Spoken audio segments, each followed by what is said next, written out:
नमस्कार,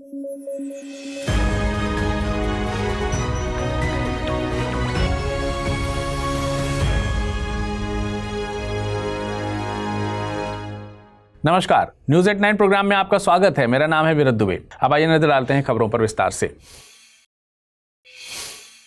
डीजीसीए यानी directorate general of civil aviation ने एक रिपोर्ट जारी की है। रिपोर्ट के मुताबिक देश में 29 जनवरी 2025 तक 29,501 ड्रोन्स रजिस्टर्ड हैं। आधिकारिक आंकड़ों के मुताबिक राष्ट्रीय राजधानी दिल्ली में सबसे ज्यादा 4,882 ड्रोन्स दर्ज हैं।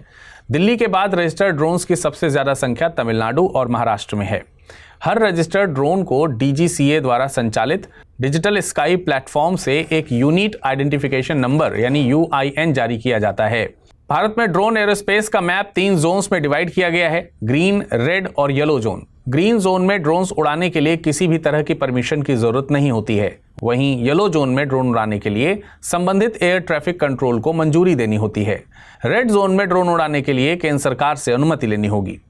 अब देखिए, ड्रोन एक अनमैन्ड एयरक्राफ्ट होता है जिसे आधिकारिक तौर पर अनमैन्ड एरियल व्हीकल्स या अनमैन्ड एयरक्राफ्ट सिस्टम के नाम से भी जाना जाता है। सरल शब्दों में कहें तो ड्रोन एक फ्लाइंग रोबोट होता है जिसे रिमोट के जरिए कंट्रोल किया जाता है। आपको बता दें कि डीजीसीए यानी कि directorate general of civil aviation Bharat सरकार के मिनिस्ट्री ऑफ सिविल एविएशन के तहत एक अटैच्ड ऑफिस है। यह एक रेगुलेटरी बॉडी है जो मुख्य रूप से सुरक्षा मुद्दों को निपटाने के लिए जिम्मेदार है। यह हवाई परिवहन सेवाओं के विनियमन और नागरिक हवाई विनियमों, हवाई सुरक्षा और उड़ान योग्यता मानकों को लागू करने के लिए जिम्मेदार है। इसका मुख्यालय नई दिल्ली में स्थित है। मोहसिन हेंड्रिक्स की दक्षिण अफ्रीका में गोली मारकर हत्या कर दी गई है। हालांकि अभी तक हत्या के कारण बाहर नहीं आ पाए हैं, लेकिन मोहसिन हेंड्रिक्स कौन थे ये जानने के बाद आप अंदाजा लगा सकेंगे कि उनकी हत्या की वजह क्या हो सकती है। दरअसल मोहसिन हेंड्रिक्स दुनिया के एक ऐसे इमाम थे जिन्होंने साल 1996 में खुले तौर पर खुद से ये स्वीकार किया था कि वे समलैंगिक हैं। हेंड्रिक्स दक्षिण अफ्रीका के केपटाउन शहर के रहने वाले थे। उनके समलैंगिक होने वाली बात से मुस्लिम समाज में उनकी काफी आलोचना हुई थी। उन्होंने अल घुरबाह नाम की मस्जिद की स्थापना की थी जिसके वे इमाम थे।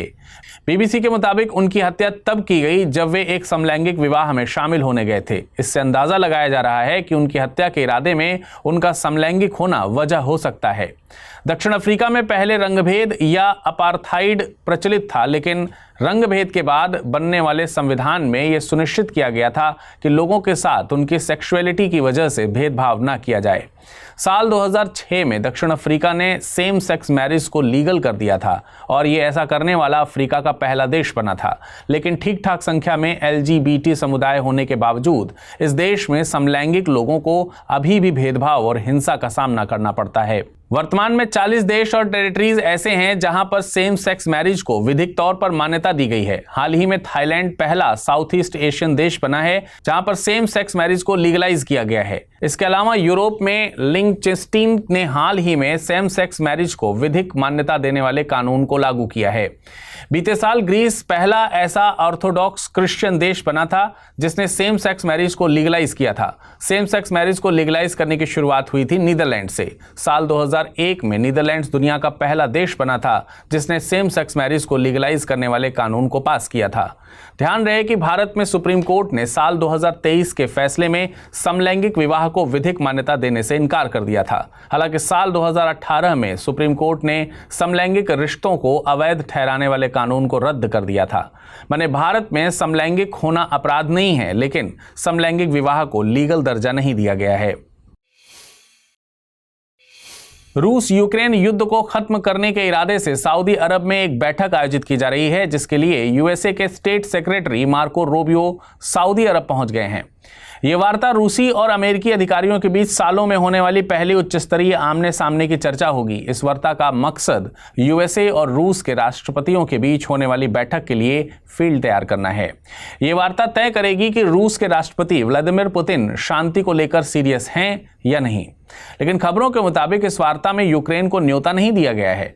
यूक्रेन के अलावा यूरोपियन यूनियन से भी किसी भी देश को इस वार्ता में नहीं बुलाया गया है, जिसके बाद फ्रांस ने पेरिस में इसके लिए एक वार्ता रखी है, क्योंकि फ्रांस का मानना है कि इस युद्ध में यूरोप केंद्र में है। बावजूद इसके यूरोप को ही इस पूरे मामले से नजरअंदाज किया जा रहा है। डोनाल्ड ट्रंप अपने प्रेसिडेंशियल कैंपेन के दौरान भी इस युद्ध को खत्म कराने के दावे करते रहे हैं। बता दें कि यूक्रेन पूर्वी यूरोप में स्थित एक देश है। यह अपनी सीमा रूस, Belarus, Poland, Slovakia, Hungary, Moldova और रोमानिया से साझा करता है। इसके दक्षिण में सी ऑफ अजोव और ब्लैक सी स्थित हैं। आपने रूस यूक्रेन विवाद में क्रीमिया का नाम भी जरूर सुना होगा। साल 2014 में रूस ने यूक्रेन के क्रीमिया को अपने नियंत्रण में ले लिया था। रूस और यूक्रेन युद्ध के बीच विवाद की जड़ें तो इनके इतिहास में छुपी हुई हैं। अब देखिए, यूक्रेन सोवियत संघ का ही हिस्सा था। 1991 में यूक्रेन ने स्वतंत्रता हासिल कर ली। सोवियत संघ की विरासत को संभाला रूस ने और रूस की नजर यूरोप की फूड बास्केट माने जाने वाले यूक्रेन पर लगातार बनी रही। यूक्रेन में भी एक ऐसा समूह मौजूद था जो खुद को रूस से ज्यादा नजदीक मानता था, जिससे यूक्रेन में भी प्रोटेस्ट होते रहे। रूस की चिंता तब बढ़ी जब यूक्रेन ने खुले तौर पर नाटो में शामिल होने की इच्छा जाहिर की। नाटो का एक्सपेंशन, वो भी यूक्रेन तक, यानी नाटो रूस की सीमाओं तक आ पहुंचा। रूस के लिए यह सुरक्षा के लिहाज से बड़ा मुद्दा है। इसके बाद से ही रूस और यूक्रेन के बीच युद्ध जारी है। अंतर्राष्ट्रीय स्तर पर इसकी शांति के लिए पहले भी पीस समिट की जा चुकी है। अब देखना होगा कि बगैर यूक्रेन के यूएसए और रूस की ये वार्ता युद्ध की शांति में क्या भूमिका निभाती है। वित्त मंत्री निर्मला सीतारमण ने mutual credit guarantee scheme for MSMEs यानी MCGS MSME लॉन्च की है। योजना के तहत एमएसएमई को बिना किसी जमानत यानी कोलेटरल के 100 करोड़ रुपए तक के लोन की सुविधा मुहैया कराई जाएगी, जिससे ये उद्यम मशीनरी खरीदने में निवेश कर सकेंगे। योजना का लाभ लेने के लिए एमएसएमई के पास वैलिड रजिस्ट्रेशन नंबर होना चाहिए। इसके अलावा लोन अमाउंट 100 करोड़ रुपए से ज्यादा का नहीं होना चाहिए। जो भी प्रोजेक्ट हैं उनमें मशीनरी और इक्विपमेंट की कीमत कम से कम 75% होना चाहिए। इसके लिए लोन का 60% coverage national credit guarantee trustee company limited यानी NCGTC द्वारा पूरा किया जाएगा। योजना का मकसद देश में विनिर्माण यानी कि मैन्युफैक्चरिंग को बढ़ावा देना है। वर्तमान में मैन्युफैक्चरिंग सेक्टर देश की जीडीपी में 17% की हिस्सेदारी रखता है। प्रधानमंत्री नरेंद्र मोदी ने make in India, make for the world की बात कही है। साथ ही देश मैन्युफैक्चरिंग सेक्टर की देश की जीडीपी में हिस्सेदारी 25% तक पहुंचाने की बात कही है। अब आइए नजर डालते हैं आज के टर्म ऑफ द डे पर। आज का टर्म ऑफ द डे है लावणी। लावणी लावण्य यानी सौंदर्य शब्द से बना हुआ है। यह महाराष्ट्र का एक परंपरागत लोक नृत्य है जिसमें महिलाएं 9 गज लंबी चमकीली साड़ी पहनकर नृत्य करती हैं। इसमें लाइव ऑडियंस की मौजूदगी में ढोलक की ताल पर नृत्य किया जाता है। इसका इतिहास कई शताब्दियों पुराना है। हालांकि ये पॉपुलर 18वीं शताब्दी में पेशवा के काल में हुआ था। यह नृत्य कई थीम्स पर किया जाता है, जिसमें से एक है श्रृंगारिका। सोशल मीडिया के बढ़ते प्रभाव से हाल के दिनों में यह नृत्य काफी ज्यादा प्रसिद्ध हुआ है। अब आइए नजर डालते हैं आज के बुलेटिन पर बनने वाले प्रश्नों पर। पहला प्रश्न है, साल 2025 में ब्रिक्स का सालाना शिखर सम्मेलन किस देश में आयोजित होने वाला है? रूस, ब्राजील, भारत या फिर चीन? अगला प्रश्न है, निम्नलिखित देशों पर विचार कीजिए। बुल्गारिया, चेक Republic, Hungary, Latvia, Lithuania, Romania. उपरोक्त में से कितने देशों की सीमाएं यूक्रेन से साझा करती हैं? केवल 2, केवल 3, केवल 4 या फिर केवल 5? अब आइए नजर डालते हैं पिछले बुलेटिन में पूछे गए प्रश्नों पर और जानते हैं उनके क्या थे सही उत्तर। पहला प्रश्न था, ढोकरा आर्ट से संबंधित निम्नलिखित कथनों पर विचार कीजिए। ढोकरा आर्ट में सागवान की लकड़ी से बनी कलाकृतियां बनाई जाती हैं। कथन 2, बस्तर ढोकरा आर्ट को 2008 में भौगोलिक संकेत यानी GI टैग प्राप्त हुआ था। उपरोक्त में से कौन सा कथन सही है? केवल 1, केवल 2, 1 और 2 दोनों, इनमें में से कोई नहीं। इसका सही जवाब है विकल्प बी यानी केवल दूसरा कथन सही है। अगला प्रश्न था, कोंडा वेदरू का संबंध है जनजातियों में विवाह की एक प्रथा से, असम के घने जंगलों में मिलने वाली एक बंदर की प्रजाति से, पश्चिमी हिमालय में मिलने वाला एक औषधीय पौधे से या फिर गोदावरी घाटी के जंगलों में पाए जाने वाली बांस की एक खास प्रजाति से? इसका सही जवाब है विकल्प डी यानी गोदावरी घाटी के जंगलों में पाए जाने वाली बांस की यह एक खास प्रजाति है। ज्ञानेश कुमार देश के नए मुख्य चुनाव आयुक्त नियुक्त हुए हैं। उनकी नियुक्ति कई मायनों में बेहद अहम है। देश में चुनाव आयोग के सदस्यों की नियुक्ति के लिए बने नए कानून के लागू होने के बाद वे पहले मुख्य चुनाव आयुक्त बने हैं। वे 26 जनवरी 2029 तक इस पद पर बने रहेंगे। देखिए, अभी तक मुख्य चुनाव आयुक्त के पद पर राजीव कुमार काबिज थे। उनके बाद चुनाव आयोग में सीनियर मोस्ट चुनाव आयुक्त ज्ञानेश कुमार ही थे। ज्ञानेश कुमार 1988 बैच के आईएएस ऑफिसर थे। उन्हें मार्च 2024 में चुनाव आयुक्त के तौर पर नियुक्त किया गया था। उन्होंने गृह मंत्रालय में भी काम किया है। उस दौरान उन्होंने जम्मू कश्मीर से अनुच्छेद 370 को हटवाने में भी अहम भूमिका निभाई थी। मुख्य चुनाव आयुक्त या सीईसी की नियुक्ति तो कर दी गई है, लेकिन यह नियुक्ति विवादों के घेरे में है। देखिए, पहले प्रधानमंत्री की सिफारिश पर राष्ट्रपति सीईसी को अपॉइंट करते थे, लेकिन साल 2024 में सुप्रीम कोर्ट का एक आदेश आया जिसमें सीईसी यानी मुख्य चुनाव आयुक्त और ईसीज यानी चुनाव आयुक्तों की नियुक्ति के लिए एक समिति के गठन की बात कही गई थी। सुप्रीम कोर्ट ने अपने आदेश में कहा था कि राष्ट्रपति सीईसी और ईसीज की नियुक्ति एक समिति की सिफारिश पर करेंगे। समिति में प्रधानमंत्री, लोकसभा में विपक्ष के नेता और सीजेआई यानी चीफ जस्टिस ऑफ इंडिया शामिल होंगे। कोर्ट ने आदेश के वक्त यह साफ किया था कि यह फैसला संसद द्वारा बनाए गए कानून के अधीन होगा, लेकिन संसद ने जो कानून chief election commissioner and other election commissioners appointment conditions of service and term of service act 2023 बनाया, उसमें सीजेआई को शामिल नहीं किया गया। कानून के मुताबिक सिलेक्शन कमेटी में प्रधानमंत्री, गृह मंत्री और लोकसभा में विपक्ष के नेता शामिल होंगे। सिलेक्शन कमेटी को नामों की सिफारिश कानून मंत्री की अध्यक्षता में बनी एक सर्च कमेटी के द्वारा की जाएगी। हालिया नियुक्ति इसी कानून के आधार पर की गई है। विपक्षी दलों के द्वारा किए जा रहे विरोध का आधार है कि एक तो सरकार ने सिलेक्शन कमेटी से CJI chief justice of India का नाम हटा दिया, साथ ही सिलेक्शन कमेटी में सरकार के दो प्रतिनिधि हैं, जिससे चुनाव आयोग में नियुक्ति के मामले में सरकार को अपर हैंड मिल रहा है। इससे नए कानून का पॉइंट ही क्या निकला, जिसे चुनाव आयोग की ऑटोनॉमी को बढ़ाने के मकसद से लाया गया था। नए कानून के खिलाफ सुप्रीम कोर्ट में याचिका भी दायर की गई है, जिस पर फैसला आना अभी बाकी है। विपक्ष का कहना था कि सुप्रीम कोर्ट के फैसले तक इस नियुक्ति को रोका जाना चाहिए था। आपको बता दें कि संविधान के अनुच्छेद 324 में वर्णित चुनाव आयोग का गठन 25 जनवरी 1950 को हुआ था। यह भारत में चुनावों के लिए जिम्मेदार है।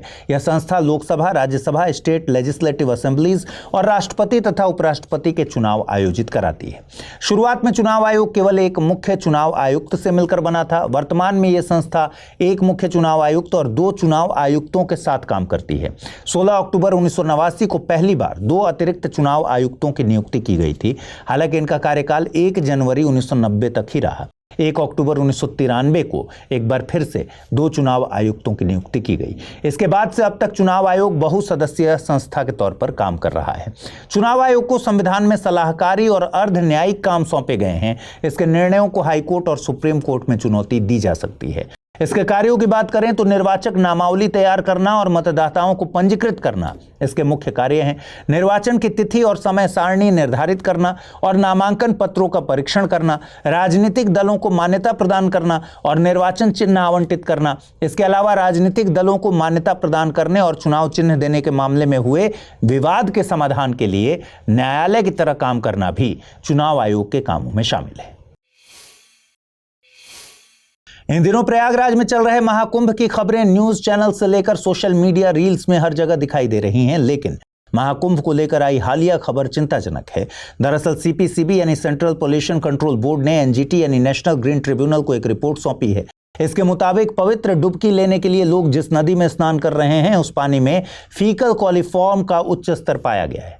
फीकल कॉलीफॉर्म मानव और पशुओं के मल मूत्र में पाए जाने वाले माइक्रोब्स हैं। फीकल कॉलीफॉर्म बैक्टीरिया मानव और पशु दोनों की आंतों में मौजूद होता है। ये इंडिकेटर स्पीशीज के तौर पर जाने जाते हैं। पानी में इनकी मौजूदगी इस बात का संकेत है कि यह जानवरों या सीवेज से प्रदूषित है। हालांकि सभी कॉलीफॉर्म बैक्टीरिया टॉक्सिक नहीं होते, लेकिन इनकी मौजूदगी से इस बात की संभावना बढ़ जाती है कि पानी में वायरस, साल्मोनेला और ई कोलाई जैसे हानिकारक रोगाणु मौजूद हैं। इनके संपर्क में आने से गंभीर बीमारियां होने का खतरा बढ़ जाता है। रिपोर्ट के मुताबिक नदी के पानी की जिन स्थानों पर मॉनिटरिंग की गई, उसके मुताबिक पानी की गुणवत्ता प्राथमिक पानी की गुणवत्ता के मुकाबले काफी खराब हुई है। हालांकि इस मामले में अभी तक यूपीपीसीबी यानी Uttar Pradesh pollution control board ने कोई रिपोर्ट नहीं सौंपी है। यूपीपीसीबी के पास प्रयागराज स्थित गंगा नदी के पानी की गुणवत्ता बनाए रखने की जिम्मेदारी है। एनजीटी ने यूपीपीसीबी को अगली सुनवाई के दौरान पेश होने के लिए कहा है। आपको बता दें कि केंद्रीय प्रदूषण नियंत्रण बोर्ड यानी सीपीसीबी एक सांविधिक संगठन है, जिसका गठन water prevention and control of pollution act 1974 के तहत सितंबर 1974 में किया गया था। इसके अलावा सीपीसीबी को air prevention and control of pollution act 1981 के तहत शक्तियां और कार्य भी सौंपे गए हैं। इन दिनों कतर के अमीर शेख तमीम बिन हमद अल थानी भारत की यात्रा पर हैं। कतर में अमीर का पद देश के हेड ऑफ द स्टेट के बराबर है। इस दौरान उनकी मुलाकात प्रधानमंत्री नरेंद्र मोदी से हुई। दोनों देशों के बीच रणनीतिक साझेदारी के लिए समझौता किया गया। इसके अलावा दोनों देशों के बीच टैक्स चोरी को रोकने के लिए avoidance of double taxation and prevention of fiscal evasion पर संशोधित समझौता किया गया। इसके अलावा कतर ने bilateral investment promotion and protection agreement को लेकर वार्ता शुरू करने पर सहमति जताई। कतर के कॉमर्स मंत्रालय के मुताबिक भारत कतर का तीसरा सबसे बड़ा व्यापारिक साझेदार है। वित्त वर्ष 2023-24 में दोनों देशों के बीच द्विपक्षीय व्यापार $14 बिलियन के करीब है। दोनों देशों ने आने वाले 5 सालों में व्यापार को $28 बिलियन के करीब पहुंचाने का लक्ष्य रखा है। कतर भारत को LNG और LPG का सबसे बड़ा सप्लायर है। ऐसे ही भारत कतर को अनाज, स्टील, लोहा और मशीनरी की सप्लाई करता है। व्यापार और निवेश को बढ़ावा देने के लिए भारत के CII और इन्वेस्ट इंडिया के साथ समझौते किए गए हैं। इसके अलावा कतर की नेशनल बैंक ने गुजरात की गिफ्ट सिटी में ऑफिस बनाने की बात कही है। इस मौके पर GCC यानी गल्फ कोऑपरेशन काउंसिल के साथ भारत के मुक्त व्यापार समझौते को लेकर वार्ता की गई। ध्यान रहे कि कतर GCC का मुख्य सदस्य देश है। आपको बता दें कि कतर पश्चिमी एशियाई देश है जो अरब प्रायद्वीप बनाने वाले 7 देशों में से एक है। कतर लैंड बॉर्डर सऊदी अरब से साझा करता है। इसके अलावा ये हर तरफ से पर्शियन गल्फ से घिरा हुआ है।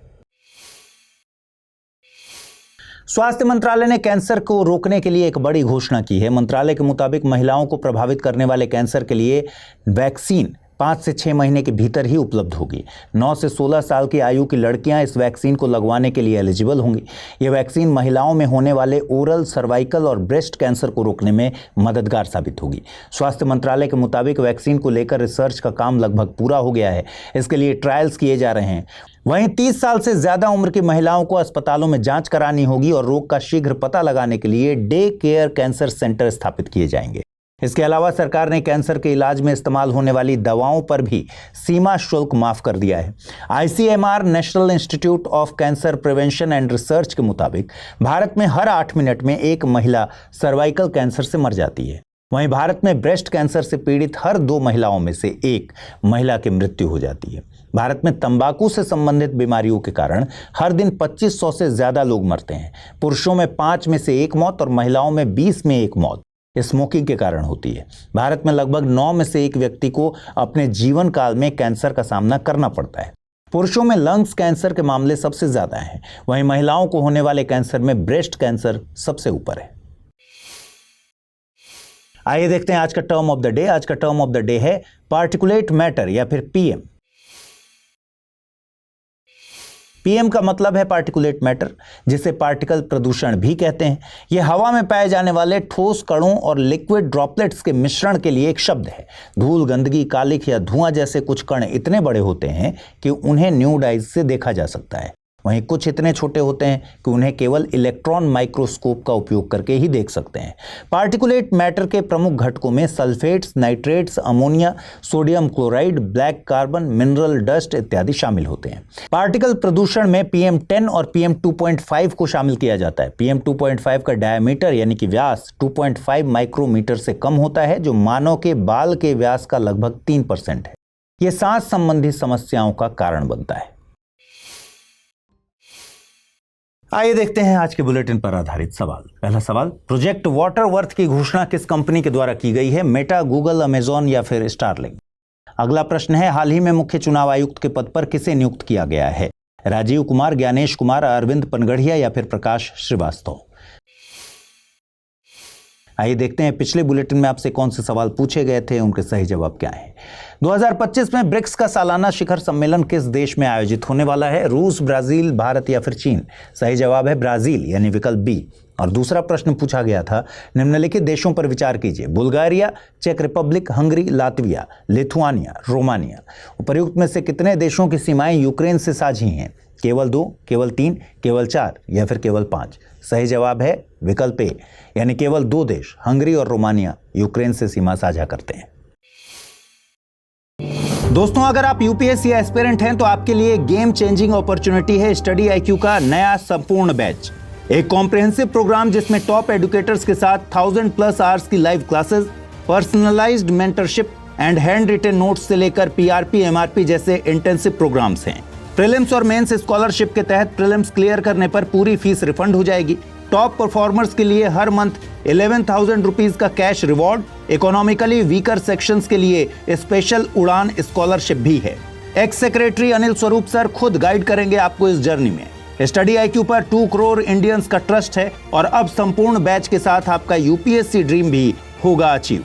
सिल्वर, गोल्ड या platinum, choose the plan that fits your needs. आपको करना क्या है, स्टडी IQ वेबसाइट पर जाइए, UPSC संपूर्ण बैच पर क्लिक कीजिए and once you click on buy now आप देख सकते हैं डिस्काउंट कोड्स। वहां पर टाइप कीजिए अमृत लाइव एंड आपको मिलेगा सबसे lowest price and obviously your IAS journey starts here.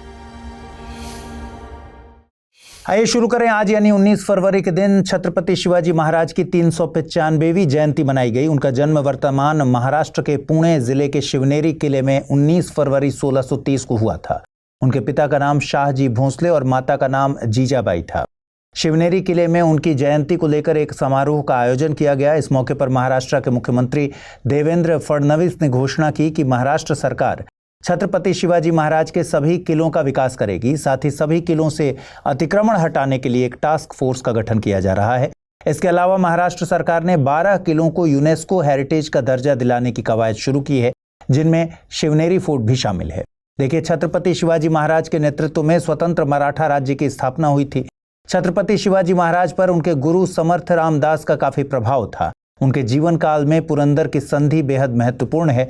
ये संधि मुगलों की तरफ से सेनापति जयसिंह और शिवाजी महाराज के बीच हुई थी। बताते हैं कि उनका राज्याभिषेक काशी के प्रसिद्ध विद्वान गंगा भट्ट द्वारा रायगढ़ के किले में 1674 में किया गया था। छत्रपति शिवाजी महाराज ने छत्रपति की उपाधि धारण की थी। शिवाजी महाराज अपने विरोधियों के खिलाफ गुरिल्ला युद्ध कला का प्रयोग करते थे। गुरिल्ला एक युद्ध पद्धति है, इसे आम भाषा में छापामार युद्ध भी बोलते हैं। इस युद्ध पद्धति में छोटी सैन्य टुकड़ियां शत्रु सेना के पीछे से आक्रमण कर बड़ा नुकसान पहुंचाती हैं। मराठा प्रशासन 2 भागों में बटा था। एक भाग जो सीधे मराठों के अधीन था उसे स्वराज कहते थे। वहीं दूसरा वो क्षेत्र जो मुगलों के अधीन था, लेकिन वहां चौथ की वसूली की जाती थी। एक लंबी तटरेखा के मालिकाना हक के बाद छत्रपति शिवाजी महाराज ने नौसेना बनाने पर ध्यान दिया। उन्हें समझ आ गया था कि एक मजबूत नौसेना ही समुद्र पर नियंत्रण दिला सकती है। छत्रपति शिवाजी महाराज ने व्यापार मार्गों को सुरक्षित करने, बंदरगाहों की रक्षा करने और यूरोपीय प्रभुत्व को चुनौती देने के लिए एक शक्तिशाली नौसेना गठित की थी। उनकी दूरगामी रणनीतियों ने भारत के समुद्री इतिहास और तटीय रक्षा को बदल दिया। छत्रपति शिवाजी महाराज को father of the Indian navy भी कहा जाता है। मराठा प्रशासन में मंत्रिपरिषद को अष्टप्रधान के नाम से जाना जाता था। छत्रपति शिवाजी महाराज की मृत्यु 1680 में हुई थी। Ministry of statistics and programme implementation ने पीरियोडिक लेबर फोर्स सर्वे जारी किया है। इसके मुताबिक देश के शहरी क्षेत्रों में बेरोजगारी दर अक्टूबर से दिसंबर 2024 के बीच 6.4% रही है। यह आंकड़ा 15 साल और उससे ज़्यादा उम्र के व्यक्तियों के लिए है। इसमें भी पुरुषों के लिए बेरोजगारी की दर 5.8% और महिलाओं के लिए बेरोजगारी की दर 8.1% है। बीते साल इसी समय में बेरोजगारी की दर 6.5% के करीब थी। वहीं बीते साल महिलाओं में बेरोजगारी की दर 8.6% के करीब थी। इन आंकड़ों के आधार पर कहा जा रहा है कि बेरोजगारी की दर में कमी दर्ज की गई है। इन आंकड़ों को राज्यवार देखें तो हिमाचल प्रदेश में सबसे ज़्यादा बेरोजगारी दर 10.4% थी, जबकि गुजरात में सबसे कम बेरोजगारी दर 3% थी। वहीं महिला बेरोजगारी दर भी हिमाचल प्रदेश में सबसे ज़्यादा 24% थी, जबकि दिल्ली में महिला बेरोजगारी दर सबसे कम 1.3% दर्ज की गई है। वहीं श्रम बल भागीदारी दर LFPR सभी आयु वर्ग के लोगों के लिए 39.6% थी। श्रम बल भागीदारी दर से मतलब है श्रम बल में जनसंख्या की भागीदारी का परसेंटेज। इसके अलावा महिलाओं की श्रम बल भागीदारी दर में 0.1% की वृद्धि दर्ज की गई है। श्रम बल भागीदारी दर सबसे कम बिहार में दर्ज की गई है। आपको बता दें कि बेरोजगारी एक ऐसी स्थिति है जिसमें एक व्यक्ति काम की तलाश में हो लेकिन फिर भी काम न हासिल कर सके। बेरोजगारी की सही स्थिति के आकलन के लिए बेरोजगारी की दर का आंकड़ा निकाला जाता है। इसके लिए बेरोजगार व्यक्तियों की संख्या को श्रम बल में लगे लोगों की संख्या से डिवाइड कर दिया जाता है। 19 फरवरी 2025 को सॉयल हेल्थ कार्ड स्कीम का एक डेकेड पूरा हो गया, एक दशक पूरा हो गया है। इस योजना को 19 फरवरी 2015 को प्रधानमंत्री नरेंद्र मोदी द्वारा राजस्थान के सूरतगढ़ से लॉन्च किया गया था। वित्त वर्ष 2022-23 से इस योजना को राष्ट्रीय कृषि विकास योजना के एक कंपोनेंट के तौर पर शामिल किया गया है। इसे राष्ट्रीय कृषि विकास योजना के तहत सॉइल हेल्थ एंड फर्टिलिटी नाम से लागू किया जा रहा है। योजना का मकसद देश के सभी किसानों को सॉइल हेल्थ कार्ड मुहैया कराना है। यह भारत सरकार के कृषि मंत्रालय द्वारा लागू की जा रही योजना है। इसे सभी राज्यों और संघ शासित प्रदेशों के कृषि विभागों के द्वारा लागू किया जाता है। इसका मकसद किसानों को उनके खेत की मिट्टी के पोषक तत्वों की जानकारी मुहैया कराना है। साथ ही मिट्टी में उर्वरकों की कितनी मात्रा की जरूरत है, ये सलाह भी दी जाती है। इसमें मृदा में पोषक तत्व प्रबंधन के लिए मृदा परीक्षण किया जाता है। इसका मकसद सतत कृषि को भी बढ़ावा देना है। सॉइल हेल्थ कार्ड में मिट्टी के 12 पैरामीटर्स की जानकारी दी जाती है। इसमें मैक्रो न्यूट्रिएंट्स जैसे कि नाइट्रोजन, सल्फर, पोटेशियम और फास्फोरस तथा माइक्रो न्यूट्रिएंट्स जैसे जिंक, आयरन, बोरोन, मैग्नीशियम और कॉपर की जानकारी शामिल होती है। इसके अलावा मिट्टी के पीएच लेवल और ऑर्गेनिक कार्बन की जानकारी भी शामिल की जाती है। इस कार्ड के आधार पर किसानों को बताया जाता है कि मिट्टी को किस और कितने उर्वरक की मात्रा की जरूरत है। मिट्टी के लिए कार्ड तैयार करने के लिए साल में 2 बार सैंपल्स लिए जाते हैं और ये सैंपल रबी और खरीफ की फसलों के कटने के बाद लिए जाते हैं। इस योजना के जरिए किसानों को मुफ्त में सॉइल टेस्ट की सुविधा दी जाती है। किसानों को समय पर सॉइल टेस्ट का एनालिसिस दिया जाता है। साथ ही जब किसानों को उनके खेत की मिट्टी की जरूरत के मुताबिक कस्टमाइज्ड कार्ड दिया जाता है तो किसान उर्वरकों का प्रयोग एक सीमित मात्रा में करते हैं, जिससे इनपुट कॉस्ट में कमी आती है। साल 2017 में यूपीएससी की प्रारंभिक परीक्षा में इससे जुड़ा एक प्रश्न पूछा गया था। आइए देखते हैं। सवाल पूछा गया था कि निम्नलिखित कथनों पर विचार करें। राष्ट्रव्यापी मृदा स्वास्थ्य कार्ड योजना का उद्देश्य है सिंचाई के तहत खेती योग्य क्षेत्र का विस्तार करना, बैंकों को मिट्टी की गुणवत्ता के आधार पर किसानों को दिए जाने वाले ऋण की मात्रा का आकलन करने में सक्षम बनाना, कृषि भूमि में उर्वरकों के अत्यधिक उपयोग की जांच करना। उपरोक्त कथनों में से कौन सा या से सही है या हैं? केवल 1 और 2, केवल 3, केवल 2 और 3 या फिर 1, 2 और 3? और इस प्रश्न का सही जवाब है विकल्प बी, यानी केवल तीसरा कथन सही है। चीन की मिनिस्ट्री ऑफ सिविल अफेयर्स ने हाल ही में कुछ आंकड़े जारी किए हैं। आंकड़ों के मुताबिक चीन में ऐसे कपल्स की संख्या लगातार कम हो रही है जो मैरिज रजिस्ट्रेशन के लिए आवेदन कर रहे हैं। 2024 में केवल 6.1 मिलियन कपल्स ने शादी के रजिस्ट्रेशन के लिए आवेदन किया था।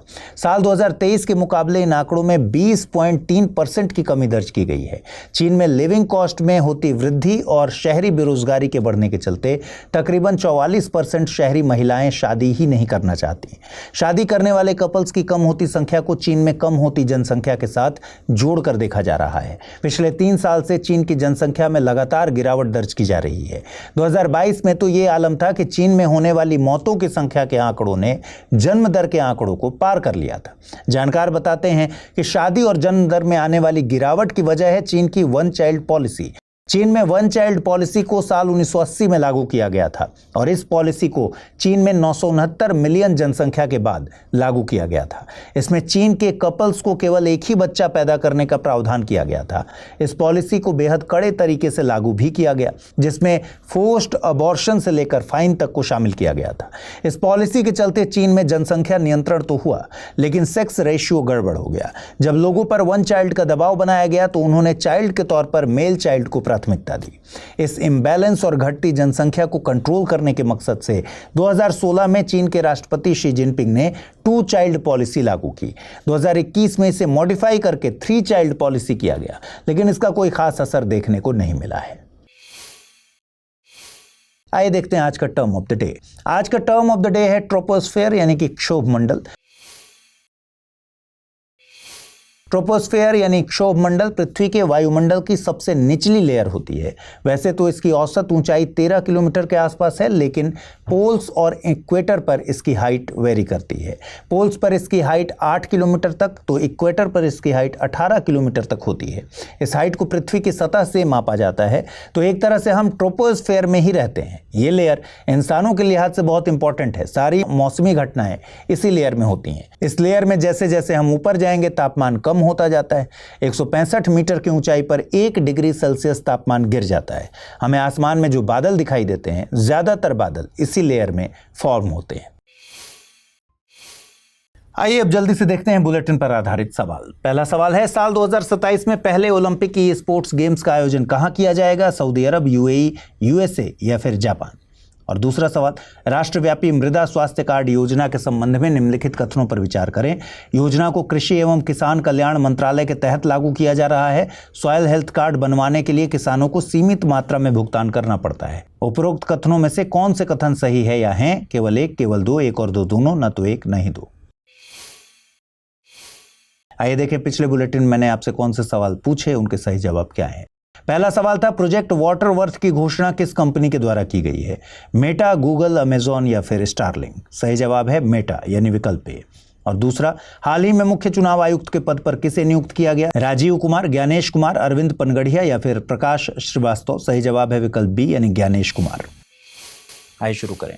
51वें खजुराहो डांस फेस्टिवल का आज यानी 20 फरवरी 2025 से आगाज हो चुका है। ये कार्यक्रम 26 फरवरी को समाप्त होगा। इसमें मुख्य अतिथि के तौर पर मध्य प्रदेश के मुख्यमंत्री श्री मोहन यादव शामिल हुए थे। देखिए, उस्ताद अलाउद्दीन खान संगीत और कला अकादमी और मध्य प्रदेश संस्कृति परिषद के माध्यम से विश्व प्रसिद्ध पर्यटन स्थल खजुराहो में हर साल खजुराहो नृत्य समारोह का आयोजन किया जाता है। भारतीय शास्त्रीय नृत्य शैलियों पर केंद्रित यह देश का टॉप स्तर का समारोह है, जिसे राष्ट्रीय और अंतर्राष्ट्रीय स्तर पर मान्यता दी गई है। इस समारोह का आयोजन साल 1975 से किया जा रहा है। खजुराहो मध्य प्रदेश के छतरपुर जिले में स्थित है। खजुराहो नाम खजूर के पेड़ से दिया गया है। आपने खजुराहो की प्रसिद्धि का कारण यहाँ पर पाई जाने वाली एरोटिक स्कल्पचर्स के लिए सुना होगा, लेकिन यहाँ पाई जाने वाली सभी मूर्तियों में एरोटिक स्कल्पचर्स का हिस्सा केवल 10% ही है। खजुराहो के मंदिर हिंदू और जैन धर्म से संबंधित हैं। मूल तौर पर यहाँ 85 मंदिर थे, जिसमें से वर्तमान में केवल 20 ही बच पाए हैं। सदियों तक उपेक्षित रहने के बाद 1850 के दशक में खजुराहो के मंदिरों को फिर से खोजा गया। खजुराहो अपने मंदिर समूहों के लिए प्रसिद्ध है। इन मंदिरों को चंदेल वंशी राजाओं के द्वारा बनवाया गया था। मंदिरों को नागर शैली में बनवाया गया है। पश्चिमी समूह के मंदिर शिवसागर झील के तट पर स्थित हैं। ये मंदिर शैव और वैष्णव पंथ को समर्पित हैं। इनमें 64 योगिनी मंदिर, कंदरिया महादेव मंदिर, देवी जगदम्बा मंदिर, चित्रगुप्त मंदिर, विश्वनाथ मंदिर, लक्ष्मण मंदिर प्रमुख हैं। चित्रगुप्त मंदिर भगवान सूर्य को समर्पित है।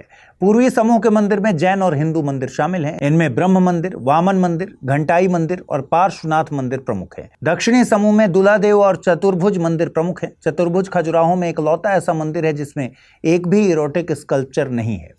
मंदिर के द्वार पर गंगा और यमुना की प्रतिमा स्थित है। वहीं दरवाजे पर भगवान विष्णु की प्रतिमा भी स्थित है।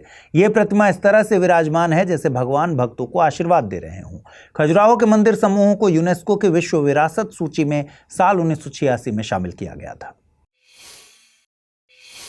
राष्ट्रीय राजधानी दिल्ली को चौथी बार महिला मुख्यमंत्री मिली हैं। दिल्ली की सत्ता में बीजेपी 27 साल बाद लौटी है। 70 सीट्स वाली विधानसभा में बीजेपी को 48 सीट्स हासिल हुई हैं। चुनावों में बीजेपी की जीत दर्ज करने के बाद से ही लगातार मुख्यमंत्री के नाम को लेकर कयास लगाए जा रहे थे, लेकिन बीजेपी ने पहली बार विधायक बनी रेखा गुप्ता के नाम पर मुहर लगाई और आज उनका शपथ ग्रहण समारोह भी आयोजित किया गया। वे दिल्ली की 9वीं मुख्यमंत्री बनी हैं। अगर महिला मुख्यमंत्रियों की बात की जाए तो उनसे पहले इस पद पर सुषमा स्वराज, शीला दीक्षित और आतिशी काबिज रह चुकी हैं। दिल्ली की नई मुख्यमंत्री रेखा गुप्ता ने अपने राजनीतिक करियर की शुरुआत दिल्ली यूनिवर्सिटी में अखिल भारतीय विद्यार्थी परिषद के साथ की थी। आपको बता दें 1911 में देश की राजधानी कोलकाता से दिल्ली स्थानांतरित करने की घोषणा हुई थी। दिल्ली को साल 1956 में संघ शासित प्रदेश का दर्जा मिला था। वहीं 69वें संविधान संशोधन अधिनियम के जरिए संघ शासित प्रदेश दिल्ली को विशेष दर्जा मिला। इसे नेशनल कैपिटल टेरिटरी एक्ट 1991 के जरिए राष्ट्रीय राजधानी क्षेत्र दिल्ली का नाम दिया गया। लेफ्टिनेंट गवर्नर यानी एलजी को दिल्ली का प्रशासक नियुक्त किया गया। वर्तमान में विनय कुमार सक्सेना दिल्ली के एलजी हैं। मई 2022 में उन्हें 22वें एलजी के तौर पर नियुक्त किया गया था। 69वें संविधान संशोधन अधिनियम के जरिए संसद ने संविधान में संशोधन करके 2 नए अनुच्छेद जोड़े, अनुच्छेद 239 ए और 239 ए। 239 ए के जरिए दिल्ली को विशेष दर्जा दिया गया है।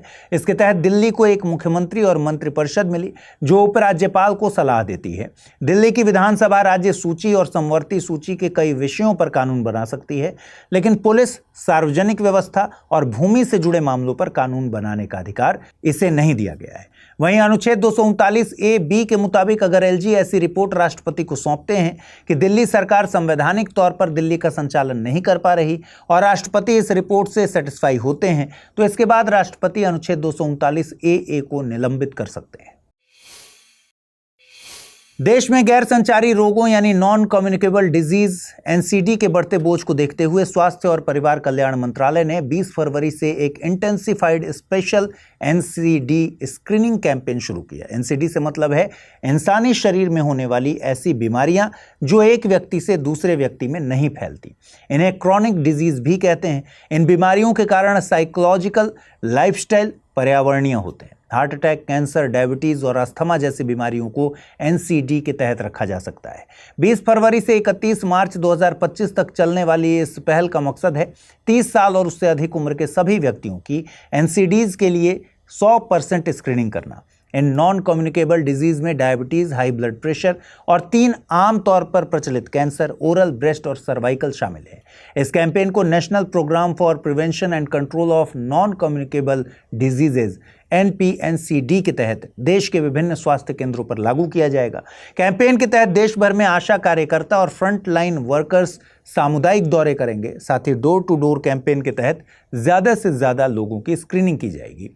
राज्य और यूटी सभी स्वास्थ्य देखभाल केंद्रों पर बीपी मॉनिटर, ग्लूकोमीटर और आवश्यक दवाओं जैसी ज़रूरी सप्लाईज को सुनिश्चित करेंगे। इसके अलावा कैंपेन के तहत जो भी डेटा रिकॉर्ड होगा उसे डेली बेसिस पर अपडेट किया जाएगा और साथ ही रियल टाइम मॉनिटरिंग सुनिश्चित की जाएगी। इस कैंपेन के जरिए 100% स्क्रीनिंग यानी जांच का लक्ष्य रखा गया है। साथ ही जब 100% स्क्रीनिंग होगी तो लोगों को समय रहते बीमारियों का पता चल सकेगा, जिससे स्वास्थ्य पर होने वाले खर्च में कमी आएगी। हाल ही में insurance regulatory and development authority of India IRDAI ने दिनेश खारा की अध्यक्षता में एक समिति का गठन किया है। दिनेश खारा SBI के अध्यक्ष रह चुके हैं। समिति का मकसद है इंश्योरेंस एक्ट 1938 के विभिन्न पहलुओं की जांच करना और संशोधन का सुझाव देना। देखिए, इंश्योरेंस एक्ट 1938 मूल रूप से ब्रिटिश भारत में बीमा क्षेत्र को रेगुलेट करने के लिए पारित किया गया था। इस कानून के तहत बनाए गए फ्रेमवर्क से ही ये इंश्योरेंस सेक्टर काम करता है। इस एक्ट के जरिए ही नियामक प्राधिकरण IRDAI की स्थापना भी की गई है, जो एक्ट को लागू करने के लिए जिम्मेदार है। ये एक्ट भारत में कई तरह की बीमा पॉलिसीज की रूपरेखा तैयार करता है। इनमें जीवन बीमा, सामान्य बीमा और स्वास्थ्य बीमा शामिल है। IRDAI ने यह समिति एक ऐसे वक्त में गठित की है जब भारत सरकार संसद में बीमा संशोधन विधेयक पेश करने की तैयारी कर रही है। विधेयक में बीमा क्षेत्र में 100% प्रत्यक्ष विदेशी निवेश की अनुमति देने का प्रस्ताव है। इसकी घोषणा वित्त मंत्री ने हालिया पेश बजट में भी की थी। बजट घोषणा के मुताबिक बीमा क्षेत्र में FDI की लिमिट 74 से 100% की जाएगी। साथ ही केंद्र सरकार बीमा क्षेत्र में और भी सुधार लाने पर काम कर रही है। ऐसी सुरक्षा व्यवस्था बनाई जा रही है जिससे बीमा प्रीमियम के तहत चुकाया गया नागरिकों का पैसा देश में ही रहे। सरकार का दावा है कि बीमा क्षेत्र में FDI लिमिट बढ़ाने से विदेशी निवेश आकर्षित होने, इंश्योरेंस पेनिट्रेशन में सुधार होने यानी ज्यादा लोगों तक इंश्योरेंस के पहुंच बनने और मार्केट में कंपटीशन बढ़ने की उम्मीद है। आइए देखते हैं आज का टर्म ऑफ द डे। आज का टर्म ऑफ द डे है स्ट्रेटोस्फेयर यानी कि समताप मंडल। देखिए, पृथ्वी का वायुमंडल मल्टीलेयर केक की तरह 5 लेयर्स में डिवाइडेड है। इनमें से एक लेयर ट्रोपोस्फेयर की है, जो हमने कल ही टर्म ऑफ द डे में डिस्कस कर लिया था। समताप मंडल पर्यावरण के लिहाज से बहुत महत्वपूर्ण है। फेमस ओजोन लेयर इसी जोन में पाई जाती है। ओजोन लेयर ही है जो हमें सूर्य की अल्ट्रावायलेट रेडिएशन से बचाती है। कमर्शियल पैसेंजर प्लेन स्ट्रेटोस्फेयर के निचले हिस्से में फ्लाई करते हैं क्योंकि यहाँ पर टर्बुलेंस कम होता है। इसमें ट्रोपोस्फेयर के उलट ऊंचाई पर जाने पर तापमान बढ़ता है। इस लेयर में वायुमंडल की 19% गैसें मौजूद हैं, लेकिन जलवाष्प बहुत कम मात्रा में पाई जाती है। आइए देखते हैं आज के बुलेटिन पर आधारित क्या प्रश्न बनते हैं। पहला सवाल है, अंतर्राष्ट्रीय खजुराहो नृत्य समारोह का आयोजन किस राज्य में किया जाता है? मध्य प्रदेश, उत्तर प्रदेश, राजस्थान या फिर तमिलनाडु? और अगला सवाल है, दिनेश खारा समिति का संबंध है इंश्योरेंस सेक्टर से, हरित ऊर्जा से, कर सुधार से या फिर मौद्रिक नीति से? आइए देखते हैं पिछले बुलेटिन में कौन से सवाल पूछे गए थे, उनके सही जवाब क्या हैं। पहला प्रश्न था, साल 2027 में पहले ओलंपिक ई स्पोर्ट्स गेम्स का आयोजन कहाँ किया जाएगा? सऊदी अरब, UAE, USA या फिर जापान? सही जवाब है विकल्प ए, सऊदी अरब। और अगला प्रश्न था, राष्ट्रव्यापी मृदा स्वास्थ्य कार्ड योजना के संबंध में निम्नलिखित कथनों पर विचार करें। योजना को कृषि एवं किसान कल्याण मंत्रालय के तहत लागू किया जा रहा है। सॉयल हेल्थ कार्ड बनवाने के लिए किसानों को सीमित मात्रा में भुगतान करना पड़ता है। कौन से कथन सही है या हैं? केवल एक, केवल दो, एक और दो दोनों, ना तो एक नहीं दो? सही जवाब है विकल्प ए, यानी केवल पहला कथन सही है। दोस्तों, अगर आप UPSC एस्पिरेंट हैं तो आपके लिए गेम चेंजिंग अपॉर्चुनिटी है स्टडी IQ का नया संपूर्ण बैच। एक कॉम्प्रिहेंसिव प्रोग्राम जिसमें टॉप एडुकेटर्स के साथ 1000+ आवर्स की live classes, personalised mentorship and hand written notes से लेकर पीआरपी, एमआरपी जैसे इंटेंसिव प्रोग्राम्स हैं। प्रीलिम्स और मेंस स्कॉलरशिप के तहत प्रीलिम्स क्लियर करने पर पूरी फीस रिफंड हो जाएगी। टॉप परफॉर्मर्स के लिए हर मंथ 11,000 रुपीज का cash reward, economically weaker sections के लिए स्पेशल उड़ान स्कॉलरशिप भी है। X secretary Anil Swarup sir खुद गाइड करेंगे आपको इस जर्नी में। स्टडी IQ पर 2 करोड़ इंडियंस का ट्रस्ट है और अब संपूर्ण बैच के साथ आपका UPSC ड्रीम भी होगा अचीव। सिल्वर, गोल्ड या platinum, choose the plan that fits your needs. आपको करना क्या है, स्टडी IQ वेबसाइट पर जाइए, UPSC संपूर्ण बैच पर क्लिक कीजिए and once you click on buy now आप देख सकते हैं डिस्काउंट कोड्स। वहां पर टाइप कीजिए अमृत लाइव एंड आपको मिलेगा सबसे lowest price. And obviously your IAS journey starts here. आइए शुरू करें। 21 फरवरी को दुनिया भर में अंतर्राष्ट्रीय मातृभाषा दिवस मनाया जाता है। साल 2025 के लिए इस दिन की theme silver jubilee celebration of international mother language day रखी गई। इस दिन को दुनिया भर की भाषाओं और सांस्कृतिक विविधता को प्रोत्साहन देने के लिहाज से मनाया जाता है। इस दिन को बांग्लादेश में भाषा आंदोलन के तौर पर मनाया जाता है। दरअसल 21 फरवरी यानी 21 फरवरी के दिन ढाका यूनिवर्सिटी के विद्यार्थियों ने उर्दू के इम्पोजिशन के खिलाफ आंदोलन किया था। पूर्वी पाकिस्तान यानी आज का बांग्लादेश सांस्कृतिक और नृजातीय तौर पर पश्चिमी पाकिस्तान से बेहद अलग था। पाकिस्तान की संविधान सभा में पूर्वी पाकिस्तान से आने वाले धीरेंद्र नाथ दत्त ने बांग्ला को संविधान सभा की एक भाषा के तौर पर दर्जा देने का प्रस्ताव रखा था। चूंकि सत्ता का केंद्र पश्चिमी पाकिस्तान ही था तो 1952 में पाकिस्तान की सरकार ने उर्दू ओनली की नीति के साथ कोई समझौता न करने की बात कही। इसके बाद 21 फरवरी को इसके विरोध में जोर शोर से विरोध प्रदर्शन किया गया। 1971 में बांग्लादेश के बनने में मातृभाषा के लिए लड़ी गई लड़ाई की अहम भूमिका थी। बांग्लादेश के द्वारा ही अंतर्राष्ट्रीय मातृभाषा दिवस मनाने का विचार पेश किया गया था। इसके बाद यूनेस्को यानी United Nations educational, scientific and cultural organisation ने नवंबर 1999 में इस दिन को मनाने का प्रस्ताव पेश किया, जिसे 2002 में यूनाइटेड नेशंस जनरल असेंबली ने एक रिजोल्यूशन के जरिए मंजूरी दी। 2007 में UN जनरल असेंबली ने एक रिजोल्यूशन के जरिए सदस्य देशों को दुनिया में प्रचलित सभी भाषाओं के संरक्षण और सुरक्षा को बढ़ावा देने की बात कही। साथ ही 2008 को इंटरनेशनल ईयर ऑफ लैंग्वेजेस घोषित किया गया, जिससे मल्टीलिंगुअलिज्म और मल्टीकल्चरलिज्म के माध्यम से विविधता में एकता को बढ़ावा दिया जा सके। इस खबर की अहमियत को समझने के लिए 2021 में UPSC की प्रारंभिक परीक्षा में पूछे गए एक प्रश्न को देखते हैं। प्रश्न पूछा गया था, निम्नलिखित कथनों पर विचार कीजिए। यूनिसेफ द्वारा 21 फरवरी को अंतर्राष्ट्रीय मातृभाषा दिवस घोषित किया गया था। पाकिस्तान की संविधान सभा में यह मांग रखी गई कि राष्ट्रभाषाओं में बांग्ला को भी सम्मिलित किया जाए। उपर्युक्त कथनों में से कौन सा या से सही है या है? केवल एक, केवल दो, एक और दो, दोनों, न तो एक नहीं दो। सही जवाब है विकल्प बी यानी केवल दूसरा कथन सही है। इन दिनों संविधान का अनुच्छेद 101(4) चर्चा में है। दरअसल पंजाब में एक लोकसभा क्षेत्र है खडूर साहिब, जहां से सांसद हैं अमृतपाल सिंह। अमृतपाल सिंह ने पंजाब और हरियाणा हाईकोर्ट में याचिका दायर की है। याचिका के जरिए उन्होंने संसद के हालिया सत्र में भाग लेने की मांग की, जिससे सदन से लंबे समय तक अनुपस्थित रहने के कारण उन्हें अपनी सीट न गंवानी पड़े। अब सवाल है कि अमृतपाल सिंह को संसद जाने से कौन रोक रहा है? दरअसल अमृतपाल सिंह NSA यानी नेशनल सिक्योरिटी एक्ट के तहत अप्रैल 2023 से डिब्रूगढ़ में डिटेन किए गए हैं। उन्होंने 2024 के लोकसभा चुनावों में जेल से ही हिस्सा लिया था। चुनावों में जेल से जीत तो गए लेकिन संसद नहीं जा पा रहे।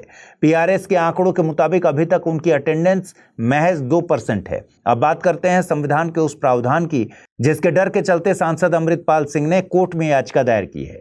भारतीय संविधान का अनुच्छेद 101(4) कहता है कि अगर संसद के किसी भी सदन का कोई सदस्य 60 दिनों के लिए सदन की अनुमति के बिना उसकी सभी बैठकों से अनुपस्थित रहता है तो सदन उसकी सीट को रिक्त घोषित कर सकता है। हालांकि 60 दिनों में वो अवधि शामिल नहीं है जिसके दौरान सदन को 4 दिनों से ज्यादा के लिए लगातार स्थगित किया जाता है। इस तरह किसी सांसद की एब्सेंट की काउंटिंग संसद की वास्तविक बैठकों के आधार पर की जाती है। अब सवाल यह है कि इस प्रावधान के आधार पर कितने चांसेस हैं कि अमृतपाल सिंह को संसद में एब्सेंट रहने की वजह से अपनी सीट खोनी पड़े। देखिए, अनुच्छेद में लिखा गया है कि बिना परमिशन के अनुपस्थित रहने पर। तो एक तरीका यह है कि Amritpal Singh committee on absence of members from the sittings of the house को सूचित कर सकते हैं। ये कमेटी उस सदन को सूचित करती है जिस सदन में व्यक्ति सांसद होता है। जानकार बताते हैं कि ऐसा कभी कभार ही होता है कि किसी की लीव एप्लीकेशन को रिजेक्ट कर दिया जाए। पहले भी कई सांसदों ने अपनी बीमारी या फिर किसी रिश्तेदार की बीमारी की वजह से और जेल में होने की वजह से ये याचिका दायर की है और उन्हें लीव ग्रांट की गई है। साथ ही मान लीजिए कोई सांसद 60 दिनों से ज्यादा एब्सेंट रहता है तो भी एकदम से सदस्यता नहीं जाती, बल्कि सीट को खाली घोषित किया जाता है। फिर इस मामले पर वोटिंग कराई जाती है। इस तरह इस बात के चांसेस कम ही हैं कि किसी सांसद को एब्सेंट रहने की वजह से अपनी सीट गंवानी पड़े। भारत सरकार के विज्ञान एवं प्रौद्योगिकी मंत्रालय के तहत देश के उत्तर पूर्वी हिस्से की जैव विविधता को बायो इकोनॉमी में बदलने के मकसद से एक कार्यक्रम चलाया जा रहा है। इस प्रोग्राम को डिपार्टमेंट ऑफ बायोटेक्नोलॉजी यानी DBT के द्वारा लागू किया जा रहा है। प्रोग्राम का नाम है NER प्रोग्राम यानी north east region programme. Bharat का उत्तर पूर्वी क्षेत्र हिमालय में स्थित है, ये आपको पता है। जैव विविधता से संपन्न है। इन संसाधनों का उपयोग अर्थव्यवस्था में ग्रोथ लाने के मकसद से किया जा रहा है। एक तरह से ग्रीन रिवॉल्यूशन की नई इबारत लिखी जा रही है जिसके केंद्र में बायोटेक्नोलॉजी को रखा गया है। साल 2010 से DBT अपने सालाना बजट का 10% हिस्सा नॉर्थ ईस्ट को एलोकेट कर रहा है। NER प्रोग्राम में 2010 से लेकर 2014 तक नॉर्थ ईस्ट रीजन में आधारभूत संरचना के विकास पर काम किया गया है। 2015 से 2020 तक रिसर्च के लिए ग्रांट मुहैया कराई गई। वहीं 2021 से 2025 के दौरान लोकल साइंटिस्ट्स को इस क्षेत्र की स्थानीय चुनौतियों के लिए समाधान तैयार करने के मकसद से ट्रेन किया जा रहा है। इस कार्यक्रम के तहत नॉर्थ ईस्ट रीजन में बायोटेक आधारित विकास कार्यों को अंजाम दिया जा रहा है। ऐसे उद्यमों को विकसित करने के लिए प्रोत्साहन दिया जा रहा है जो बायो रिसोर्सेज पर आधारित हों। उदाहरण के लिए नॉर्थ ईस्ट में अरुणाचल प्रदेश में कई तरह के मेडिसिनल प्लांट्स पाए जाते हैं, तो अरुणाचल में इन मेडिसिनल प्लांट्स पर आधारित मेडिसिन तैयार करने की इंडस्ट्रीज को बढ़ावा दिया जा रहा है। साथ ही इस क्षेत्र के ह्यूमन रिसोर्स को भी ट्रेन किया जा रहा है जिससे इन उद्योगों में लोकल्स के लिए रोजगार के अवसर सृजित हो सके। इस कार्यक्रम के तहत ही चावल की एक किस्म पटकई तैयार की गई है जो कि बैक्टीरियल ब्लाइट रेजिस्टेंट है। इसके अलावा मवेशियों में होने वाली बीमारी ब्रुसेलोसिस का पता लगाने के लिए एक टेस्ट भी तैयार किया गया है। USA में डोनाल्ड ट्रंप सत्ता में आने के बाद से लगातार खबरों में हैं, लेकिन उनकी हालिया खबर ने भारत के चुनावों को लेकर एक खुलासा किया है। अगर उनके दावों में 1% भी सच्चाई है तो भारत जैसे लोकतांत्रिक देश के लिए यह खबर बेहद चिंताजनक हो सकती है। देखिए, डोनाल्ड ट्रंप ने USA में काम करने वाली एक एजेंसी USAID की फंडिंग को फ्रीज कर दिया है। USAID यानी US agency for international development को कोल्ड वॉर के वक्त पर तत्कालीन राष्ट्रपति जॉन F कैनेडी ने गठित किया था। USAID दूसरे देशों को विकास के लिए फंडिंग करती है। कुल मिलाकर इस एजेंसी का प्रयोग USA अपनी वैश्विक सत्ता को कायम रखने के लिए करता है। एजेंसी का मिशन है विदेश में लोकतांत्रिक मूल्यों को बढ़ावा देना और एक स्वतंत्र, शांतिपूर्ण और समृद्ध विश्व को आगे बढ़ाना। यह एजेंसी दुनिया भर के तकरीबन 100 देशों को फंडिंग करती है। भारत में इस एजेंसी के द्वारा कई डेवलपमेंट प्रोग्राम्स को फंड किया जाता है जिसमें हेल्थ से जुड़े कई प्रोजेक्ट शामिल हैं। पिछले दशक में भारत को USAID से लगभग $1.5 बिलियन की फंडिंग मिली थी, लेकिन हालिया मामला डेवलपमेंट प्रोग्राम्स की फंडिंग का है नहीं, बल्कि USA में नवगठित डिपार्टमेंट DOGE यानी डिपार्टमेंट ऑफ गवर्नमेंट एफिशिएंसी ने दावा किया है कि भारत में $21 मिलियन की फंडिंग वोटर टर्नआउट के लिए की गई है। इस दावे को डोनाल्ड ट्रंप ने भी अपने स्पीच में दोहराया। डोज को लीड कर रहे हैं इलॉन मस्क। इसका मकसद है प्रभावी शासन में आने वाली नौकरशाही की मुश्किलों को दूर करना। यह विभाग रेगुलेशंस को कम करेगा। इसके अलावा यह सरकार द्वारा होने वाले गैर जरूरी खर्च को भी कम करेगा। साथ ही फेडरल एजेंसीज को रेगुलेट करना भी इस डिपार्टमेंट का काम होगा। रिपोर्ट्स पर भारत के विदेश मंत्रालय का बयान भी आ गया है। बयान के मुताबिक ये रिपोर्ट्स बेहद परेशान करने वाली हैं और भारत के आंतरिक मामलों में संभावित विदेशी हस्तक्षेप का संकेत देती हैं। साथ ही बयान आया है कि संबंधित विभाग और एजेंसियों द्वारा आरोपों की जांच की जा रही है। आइए देखते हैं आज का टर्म ऑफ द डे। आज का टर्म ऑफ द डे है ट्रांसक्रिप्शन। हस्तलेखन या टाइपिंग के जरिए शब्दों को कागज या स्क्रीन पर उतारने और उन शब्दों को समझने योग्य बनाने का काम प्रतिलेखन या फिर ट्रांसक्रिप्शन है। इस प्रोसेस को ट्रांसक्राइबिंग और आउटपुट को ट्रांसक्रिप्शन कहते हैं। आइए अब जल्दी से देखते हैं आज के बुलेटिन पर आधारित सवाल। पहला सवाल है, हाल ही में किस भारतीय को अमेरिका की संघीय जांच एजेंसी FBI का प्रमुख नियुक्त किया गया है? काश पटेल, तुलसी गबार्ड, विवेक रामास्वामी या फिर अजय बांगा? अगला सवाल है, अंतर्राष्ट्रीय मातृभाषा दिवस के संबंध में निम्नलिखित कथनों पर विचार कीजिए। इस दिन को मनाने का प्रस्ताव यूनेस्को द्वारा पेश किया गया था। 2025 के लिए इस दिन की theme silver jubilee celebration of international mother language day रखी गई है। उपर्युक्त में से सही कथन या कथनों को चुनना है, केवल एक, केवल दो, एक और दो दोनों, न तो एक नहीं दो। आइए देखें पिछले बुलेटिन पर आधारित क्या सवाल पूछे गए थे, उनके सही जवाब क्या हैं। पहला सवाल था, अंतर्राष्ट्रीय खजुराहो नृत्य समारोह का आयोजन किस राज्य में होता है? मध्य प्रदेश, उत्तर प्रदेश, राजस्थान या फिर तमिलनाडु। सही जवाब है मध्य प्रदेश, यानी कि विकल्प ए। और दूसरा प्रश्न था, दिनेश खारा समिति का संबंध है इंश्योरेंस सेक्टर, हरित ऊर्जा, कर सुधार या फिर मौद्रिक नीति से। सही जवाब है विकल्प ए, यानी कि इंश्योरेंस सेक्टर से। आज इस बुलेटिन में इतना ही। ख्याल रखिए अपना, ठीक से पढ़ाई कीजिए। अगर आप इस बुलेटिन की पीडीएफ हासिल करना चाहते हैं, अमृत उपाध्याय 007 टेलीग्राम चैनल है जिस पर इसकी पीडीएफ रोजाना मिलती है। नमस्कार।